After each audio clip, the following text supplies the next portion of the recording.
Once again guys, welcome back to our YouTube channel the preparation Adda 365। So dear, कैसे हैं आप लोग? I hope आप लोग अच्छे होंगे। सो डियर, इस चैनल आपको मिलेगा जीके जीएस से संबंधित मोस्ट इंपॉर्टेंट क्वेश्चन जो कि point of view of all government exam में। वीडियो के लेक्चर में शुरुआत में ही आपको ये चीज़ें बता देता हूँ कि ये जो कंटेंट है मेरा, ये रिलेटेड है point of view all government one day exam, जिसमें जीके जीएस का जो भी क्वेश्चन आता है, मोस्ट इंपॉर्टेंट क्वेश्चन जो होते हैं और सेलेक्टेड क्वेश्चन होते हैं, उसको हमने आपको वन बाय वन कराते हैं एंड क्वेश्चन को सॉल्व कराते हैं। बोले तो एक प्रकार का प्रैक्टिस सेट होता है।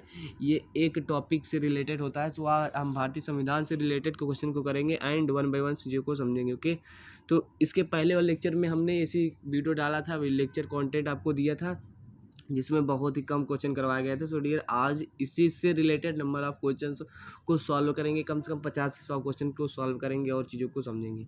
सो डियर, आई होप यदि आपको चीज़ें समझ में आ रही होंगी, यदि कोई डाउट रह जाता है तो प्लीज़ वीडियो में कमेंट कीजिएगा, हम उसका रिप्लाई देने का प्रयास करेंगे। यदि कोई क्वेश्चन में डाउट रहता है या कोई क्वेश्चन मिस हो जाता है या गलत हो जाता है तो उसमें कमेंट के थ्रू आप डिस्कस कर सकते हैं। ओके, चलिए क्वेश्चन को सॉल्व करते हैं without wasting time. So dear, question आपका क्या है आप देख सकते हैं अपनी स्क्रीन पे।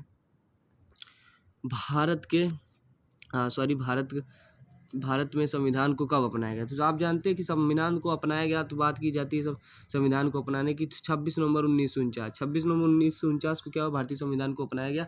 और यही बात आती है अपनाने और पूर्ण रूप से लागू करने में, ये दोनों बहुत ही अंतर हो जाते हैं। यहाँ से दोनों अलग अलग क्वेश्चन है। अगला क्वेश्चन क्या है आप देख सकते हैं कि भारत पूर्ण संविधान को कब लागू किया गया? तो देखिए गया इसके पहले वाले वीडियो में इसका गलत आंसर दिया गया था। ये दिया गया था मेरे ही द्वारा, काफ़ी ज़्यादा जल्दीबाजी में मैंने इसका गलत आंसर दे दिया। सो कोई नहीं, मैं आपको बता दे रहा हूँ कि इसका राइट आंसर क्या होगा।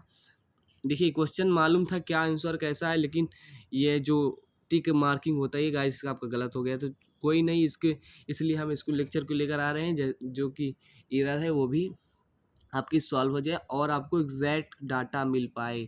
तो चलिए, अगला क्वेश्चन क्या है कि संविधान पूर्ण रूप से जो हमारा कब लागू किया गया था? तो हमारा संविधान जानते हैं पूर्ण रूप से 26 जनवरी 1950 को। जी हाँ गाइस, 26 जनवरी 1950 की बात की जाए तो हमारा भारतीय संविधान पूर्ण रूप से लागू हुआ था। ओके, इसमें कोई डाउट नहीं होना चाहिए आपको कि भारतीय संविधान पूर्ण रूप से कब लागू हुआ था। तो ऑप्शन जाएगा आपका 26 जनवरी 1950 को हमारा भारतीय संविधान लागू हुआ था। भारतीय संविधान का पिता किसे कहा जाता है? तो यार ये तो सिंपल क्वेश्चन है कि भारतीय संविधान का पिता किसे कहा जाता है। ओके यार, ये तो काफ़ी ज़्यादा सिंपल क्वेश्चन है। तो भारतीय संविधान का पिता, जहाँ बात की जाती है भारतीय संविधान के पिता की, तो भारतीय संविधान का पिता क्या होता है? डॉक्टर भीमराव अम्बेडकर। बोले तो डॉक्टर भीमराव अम्बेडकर ऑप्शन आपका दूसरा सही हो जाएगा। एंड अगला क्वेश्चन क्या है, आप you can also see this question अगला क्या है? मूल संविधान की बात की जा रही है। तो मूल संविधान क्या होता है? जो संविधान हमारा 1950 के, जब हमारा संविधान लागू हुआ था 26 जनवरी 1950 में पूर्ण था, उसके पहले के जो जितने भी चीज़ें संविधान में, वो हमारा मूल संविधान में आता है। तो मूल संविधान में कितने अनुच्छेद थे? तो हमारा भाई मूल संविधान की बात की जाती है तो मूल संविधान में 395। बोले तो ऑप्शन ये वाला सही होगा आपका। एंड अगला क्वेश्चन क्या है? जब संविधान लागू हुआ तब उसमें कितनी अनुसूचियाँ थी? जब संविधान लागू हुआ तो उसमें कितनी अनुसूचियाँ थी? तो ये सब चीज़ें काफ़ी ज़्यादा सिंपल है एंड आपको मालूम होना ही चाहिए। तो इसका आंसर बताइए, प्लीज़ कमेंट कीजिएगा। आंसर हो जाएगा आपका ये वाला 8 अनुसूचियाँ थी जब भारतीय संविधान लागू हुआ। ओके, क्लियर है, चीज़ें क्लियर हो रही हैं। जब संविधान लागू हुआ था तो उसमें कितने भाग थे? जब संविधान लागू हुआ तो गाइस इसमें 22 भाग थे। 22 भाग थे। हमने क्वेश्चन को करा दिया, इसलिए हम स्पीडली बढ़ रहे हैं आगे की ओर। वर्तमान में संविधान के कितने भाग, वर्तमान में संविधान के कितने भाग हैं? तो बात की जाए, वर्तमान की बात की जा रही है तो वर्तमान में जब संविधान लागू हुआ तो इसमें 22 भाग थे। तो ये क्लियर हो गया आपका कि कितने भाग थे? 22 भाग थे। ओके, लेकिन अगला क्वेश्चन क्या है? वर्तमान संविधान में कितने भाग, वर्तमान संविधान में कितने भाग है? तो वर्तमान संविधान की बात की जाए तो वर्तमान संविधान की बात की जा रही है यार गाइज यहाँ। तो वर्तमान संविधान में आपके 25 भाग थे। 25 भाग थे। यदि कोई डाउट रहता है क्वेश्चन में, प्लीज़ कमेंट करिए। कमेंट के थ्रू चीज़ों को वन बाई वन क्लियर किया जाएगा। ओके, ज़्यादा कुछ है नहीं क्वेश्चन में। वर्तमान संविधान में कितनी अनुसूचियाँ? वर्तमान संविधान, अभी क्वेश्चन आया था कि मूल संविधान में कितनी अनुसूची, तो उसमें 8 थी। तो वर्तमान संविधान की बात की जाए तो वर्तमान संविधान में 12 अनुसूचियाँ। कितनी? 12 अनुसूचियाँ वर्तमान संविधान में। एंड अगला क्वेश्चन क्या है गाइस, आप पढ़ सकते हैं, संविधान सभा का प्रथम बैठक कब हुआ था? संविधान सभा का जो प्रथम बैठक हुई थी, संविधान सभा की प्रथम बैठक आप जानते ही हैं कि संविधान सभा का निर्माण 6 दिसंबर 1946 को हो गया था और प्रथम बैठक जो हुई थी 9 दिसंबर 1946। ऑप्शन ए वाला आपका राइट हो जाएगा गाइस। चलिए अगला क्वेश्चन की ओर मूव करते हैं। संविधान सभा का अस्थायी सदस्य किसे चुना गया? तो संविधान सभा का अस्थायी अध्यक्ष बोले तो अस्थायी अध्यक्ष जो हमारे थे, तो हम जानते हैं कि संविधान सभा का अस्थायी अध्यक्ष डॉक्टर राजेंद्र प्रसाद को चुना गया है। और दूसरा क्वेश्चन इसी से बनता है कि संविधान सभा का अस्थायी, यही क्वेश्चन ये बनता है कि कब चुना गया? तो 11 दिसंबर 1946 को संविधान सभा का अस्थायी अध्यक्ष चुना गया। एंड अगला क्वेश्चन क्या है हम समझ सकते हैं अगले क्वेश्चन को।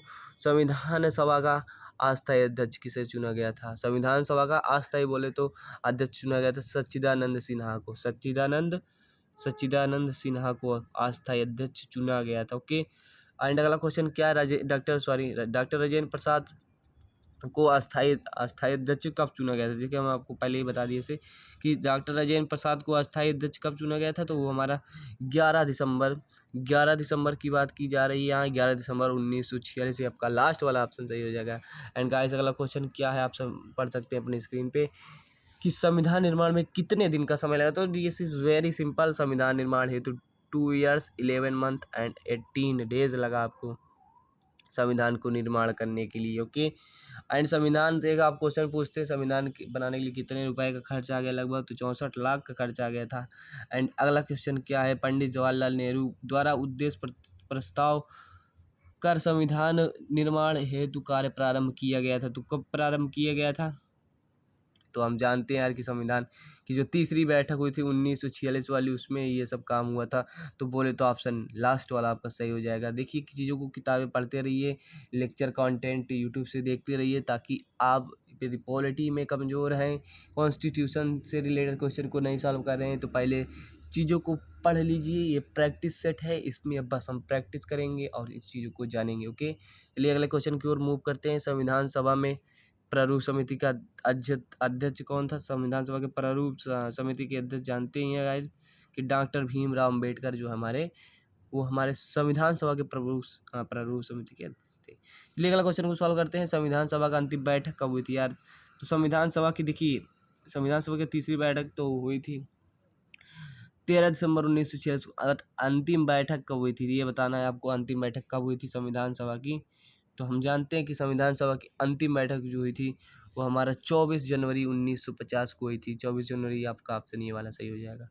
ओके। क्लियर है। संविधान सभा का गठन किस मिशन की योजना के तहत हुआ था? जब संविधान सभा का गठन हुआ था तो कौन सी मिशन के योजना के तहत हुआ? तो हमारा ऑप्शन हो जाएगा आपका कैबिनेट मिशन। कैबिनेट मिशन के तहत कि आपको इसका आंसर हो जाएगा लास्ट वाला।